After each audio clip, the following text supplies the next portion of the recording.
Seguramente ya viste la película del Titanic. Es más, conocés investigaciones de lo que sucedió, conocés nuevos descubrimientos, conocés noticias, lo podés ver en foto, en video del Titanic, los restos del Titanic en el fondo del océano. Nosotros no pretendemos con esto aportarte un dato más, un saber más, que realmente en nada va a cambiar tu vida eso. Lo que verdaderamente nos motiva a realizar este material es que te va a servir a vos, te tiene que servir a vos. Porque vamos a develar la lógica oculta en la historia del Titanic. Y vas a ver, abarca desde tiempos muy remotos hasta la actualidad. Y a través de eso lo que queremos hacer es mostrarte que las claves con que develar esa lógica son las mismas con las que vos podés decodificar y comprender, che, entonces, ¿cuáles son los ocultos que dirigen mi vida? Hicimos este recorrido reubicando esa historia tan curiosa como enigmática. Imagínatelo, un transatlántico, el más grande y lujoso de la época, que se hunde después de chocar contra un iceberg en el Atlántico Norte, en su viaje inaugural desde Nueva York a Southampton. Cuidado si estás pensando en el Titanic, porque estoy hablando de la novela El naufragio del Titán, de Morgan Robertson, publicada en 1898, o sea, 14 años antes del hundimiento del Titanic.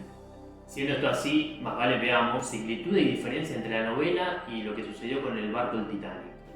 Entre las similitudes vamos a encontrar que ambos naufragaron en su viaje inaugural, ambos fueron calificados por sus constructores como insumergibles e indestructibles. Ambos tenían un tamaño muy parecido, eran gigantes, 267 metros del real y 244 metros del imaginario. El Titanic tenía 20 botes salvavidas por 24 del Titán. En ambos casos, su capacidad apenas servía para acoger a la mitad del pasaje. Diferencias. El Titanic golpeó el iceberg en perfectas condiciones de navegación, mientras que el Titán lo hizo en condiciones climatológicas adversas. En el primero se salvaron 711 personas y en el segundo apenas 13. El barco real navegaba de Europa a Estados Unidos, mientras que el literario lo hacía en sentido inverso. The Wreck of the Titan es más que una curiosidad, escribió el editor Simon Hewitt en 1998 cuando Simon & Schuster reeditó el libro coincidiendo con su centenario. Y en cuanto a su asombrosa premonición del Titanic, nadie puede decir a ciencia cierta si se trata de una extraña serie de coincidencias o si lo que actuó ahí fue algo mucho más enigmático. Cuando uno se encuentra ante un hecho así, una novela publicada y 14 años después resulta que un barco se hunde exactamente igual que como sucedió en esa novela, bueno, puede llegar a sospechar, ¿no será que hubo alguien en realidad que planificó lo del barco en función de lo que decía la novela? Bueno, al respecto hay una historia conspiranoica. De hecho se dice que estaba en juego la Reserva Federal de Estados Unidos, la creación de la Reserva Federal, y había un grupo que estaba a favor de eso, y otro grupo estaba en contra. Qué casualidad, ambos estaban interesados en el Titanic. Iban a viajar ambos grupos en ese barco. A último momento, por un hecho muy sospechoso, los que estaban a favor de la Reserva Federal de Estados Unidos no viajan. Deciden que no van a viajar, que ellos no subían al barco, y los que estaban en contra ya habían subido, ya estaban ahí arriba, viajaron. Finalmente el barco se hunde y toda esa historia, vas a encontrar más detalles en internet, pero toda esa historia permite sospechar siguiendo alguna conspiración al respecto. Pero además, más de un siglo después, el submarino Titán, es decir, un medio de transporte preparado para navegar en las profundidades del océano, fue con pasajeros a visitar los restos del Titanic. Y en un hecho trágico y fatal, el submarino implosionó. Nunca volvió de esa expedición. Es realmente sorprendente que estas 4 historias que recién contaba Máximo sean tan parecidas entre sí en tiempos tan distintos, porque lo del submarino fue el año anterior, en el 2023. Impresionante lo que sucedió, que fue a ver los restos del Titanic, un submarino llamado Titán, y termina también en el fondo del océano. ¿Qué clase de maleficio hay ahí? ¿Qué poder oculto se esconde detrás de todo eso? Y es cuando entramos a un lugar que va más allá del tiempo, inherente a la condición humana que nos afecta a todos. Hablamos entonces de los mitos. Esas historias a través de las cuales los seres humanos desde siempre tratamos de expresar nuestras vivencias, nuestras historias y comprender así nuestra relación con el mundo que nos rodea, con nuestro origen y con nosotros mismos.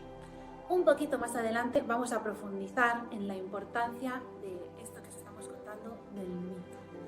Pero ahora, para avanzar con el tema, descubramos qué historia había detrás entonces del mito de los titanes. Los titanes eran seres que se creían que, por ser muy grandes físicamente y muy fuertes, ya eso les ponía a la altura de los dioses. Es decir, cayeron en la soberbia de pensar que no necesitaban algo más que lo que ya les venía dado, esa fortaleza física, que con eso ya era suficiente para alcanzar lo más elevado. Tal es la soberbia que se hicieron creer que directamente fueron a enfrentarse a los dioses en una guerra, la cual obviamente perdieron y fueron condenados directamente por Zeus a vivir para siempre en las profundidades del océano. Una historia que narra un inicio desde un lugar, la soberbia, y un final en otro lugar, el fondo del océano. ¿Qué poder tan fuerte hay en un mito que influye en tantas diferentes historias y tan fuertemente? Entonces veamos algo.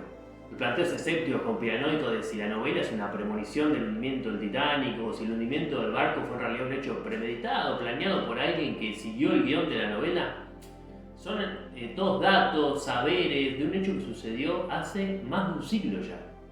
Pero todo eso queda trascendido cuando descubrimos que hay un mito original, el de los titanes, que de lo oculto rigió sobre la creatividad de quien creó la novela, el ingenio de quienes construyeron el barco, así como también de quienes construyeron el submarino, aún con 100 años de avances tecnológicos, también en cuanto a seguridad, tampoco pudieron salirse de los límites que marcó el mito. La idea conspiranoica, si es que la hubo, de quien decidió adrede hundir el barco, aún los hechos azarosos de que por naturaleza el barco se haya hundido como se hundió, ninguna de todas las situaciones pudieron correrse de los límites que el mito en su origen ya marcaba. Y no olvidemos un detalle, los RSM eran 3, uno de ellos el Titanic, otro de ellos se llamaba Olympique, que en el mito remitiría a los dioses del Olimpo. Ese no es el que se hundió, casualmente todo de la historia cayó sobre el Titanic, tal cual como el mito lo preanunció desde el origen mismo. Ahora, ¿esto funciona así respecto de los barcos solamente? No. La realidad es que funciona así. De hecho, las culturas originarias, sus textos sagrados, ya desde sus primeras páginas nos los advierten. En el inicio era el mito. Y según el mito que yo ubico, serán los límites de la realidad que yo estoy generando o de la realidad que yo pretenda generar. Te compartimos una situación donde tal vez es más práctico pensarlo esto. Alguien que quiere lograr algo que no logra o que quiere sacar de su vida algo que no puede sacar y acude a análisis. ¿Y qué va a hacer el analista? El analista va a escuchar en el paciente los dichos que él no escucha por una historia que lo determina, que lo tiene hipnotizado, una historia, un mito, y que va a tener que variar eso para que entonces su realidad, la del paciente, varíe. Creo que es un ejemplo claro que permite también pensar y ya reconocerlo en diferentes situaciones de la vida cotidiana. El complejo de Edipo, Narciso, la horda primitiva o incluso los 3 cerditos, Cenicienta, ¿qué son? Mitos, esencialmente son mitos. Que los conozcamos o no, pueden estar rigiendo nuestra vida. Y hasta tanto nos demos por enterados, desocultemos qué mito es, no lo vamos a poder poner a nuestro favor o no vamos a poder cambiar de mito si es lo que necesitamos hacer. Y entonces seguiremos chocando contra el mismo iceberg siempre. Ojalá que llegados a este punto ya estés pensando, ¿cuál es el mito que me rige? Quiero saberlo. Descubrir el mito que te rige es algo muy, muy importante y que va a aportar mucho a tu vida, ya el solo hecho de darte cuenta, de pensarlo. Y más allá de eso, también es fundamental la siguiente pregunta. Bueno, y ahora entonces, ¿qué hago? ¿Qué hago al respecto? Si no me gusta un mito, cambio de mito, voy al ayuntamiento, o como se llama en cada país, y cambio mi nombre, cambio el nombre de mi DNI. No se trata de eso. Lamentablemente no funciona así. Y cambiar un nombre, cambiar lo que tú crees mentalmente, no, ese no es el mito, ahora el mito que va a regirme es este, no funciona así.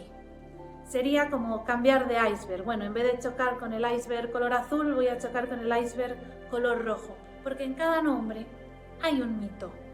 Y en cada historia hay un mito. De hecho, a veces sucede también que los mitos van cambiando o que según la situación o ante quién estás, adoptas el papel de un mito o de otro. Incluso dentro de un mismo mito también es posible cambiar de personaje. Como ves, lo peor que se puede hacer ante estos temas es caer en la soberbia, en esa misma soberbia que cayeron los titanes. Son temas realmente profundos que exigen un recorrido y lo que nosotros aquí queremos compartirte son unas claves básicas para descubrir qué mito te rige y unos primeros pasos hacia entonces atravesarlo. Y ojalá te intereses en seguir recorriendo. Más abajo vas a tener en la descripción enlaces a diferentes actividades que estamos dando tanto Máximo como yo. Lo primero, lo más fundamental para detectar cuál es el mito que te atrapa es escuchar. Escuchar y escucharte. ¿Qué hay en tu nombre? En el nombre seguramente hay gran parte de la información que es necesario que escuches. Y a través de eso que vayas dándote cuenta, detectar en las situaciones de tu vida si eso que escuchas que hay en tu nombre lo actúas. ¿Cómo lo actúas? ¿En qué situaciones lo actúas? ¿En cuáles no? O diferentes formas de actuarlo que al final siempre te llevan a lo mismo. Conviene mucho también que te informes de cuáles son los mitos más importantes que rigen a los seres humanos, pero hay mitos de todo, como decía Máximo, hay mitos muy estructurales y también hay mitos de diferentes cuentos. El papel que te haya tocado a ti en tu familia, el del hijo menor, el hijo mediano, el hijo único, estas todas cuestiones que dan lugar a un montón de diferentes mitos.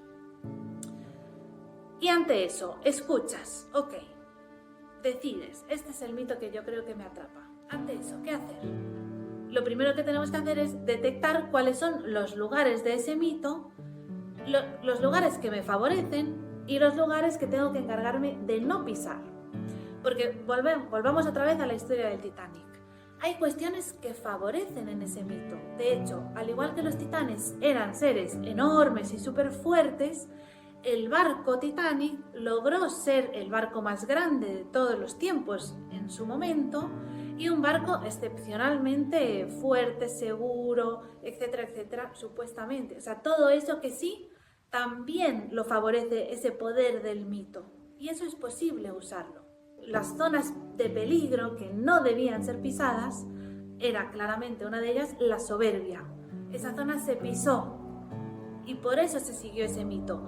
Pero ante ese mito, si no se hubiera pisado esa piedra, la piedra de la soberbia, y ante eso se hubiera hecho algo diferente, algo propio, algo que considere no creerse por encima, entonces muy probablemente, en el caso de la historia del Titanic, se hubiera atravesado ese mito, se hubiera atravesado el océano y con eso algo mucho más importante. Las generaciones anteriores que nos condicionan hubieran sido atravesadas, se hubiera creado una nueva historia. Eso es a lo que queremos animarte, a que crees tu propia historia y que lo hagas usando las herramientas que propicia el método de los 11 pasos de la magia.